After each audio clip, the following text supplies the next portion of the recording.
৩৩০ জনকে দুষ্কৃতিকারী হিসেবে উল্লেখ করে তালিকা প্রকাশ করেছে চট্টগ্রাম মহানগর পুলিশ সিএমপি।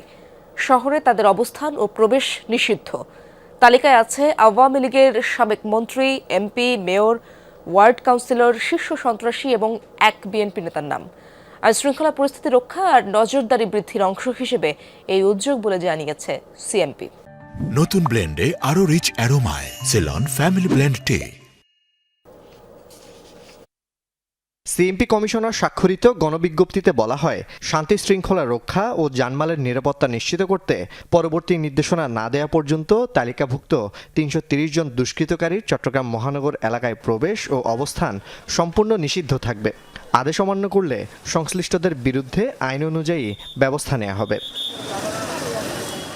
তালিকাভুক্তদের মধ্যে আছেন সাবেক শিক্ষামন্ত্রী মুহিবুল হাসান চৌধুরী নওফেল, সাবেক সংসদ সদস্য এবিএম ফজলে করিম চৌধুরী, আব্দুল লতিফ, নোমান আল মাহমুদ, মহিউদ্দিন বাচ্চু, সাবেক সিটি মেয়র আজম নাসির উদ্দিন সহ আওয়ামী লীগ, যুবলীগ, ছাত্রলীগের নেতা এবং সাবেক ওয়ার্ড কাউন্সিলররা। শীর্ষ সন্ত্রাসীদের মধ্যে তালিকায় নাম আছে সাজ্জাদ আলী খান, ছোট সাজ্জাদ, তার স্ত্রী তামান্না, বার্মা সাইফুল, রায়হান সহ অন্তত 40 জনের।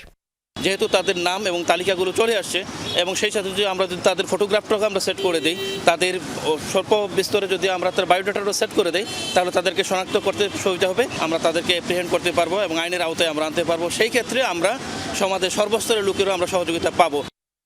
কিছু অসঙ্গতিও দেখা গেছে, যেমন গত বছর নভেম্বরে মারা যাওয়া মাদারবাড়ি ওয়ার্ডের সাবেক কাউন্সিলর আতাউল্লাহ চৌধুরীর নাম আছে দুষ্কৃতকারীর তালিকায়।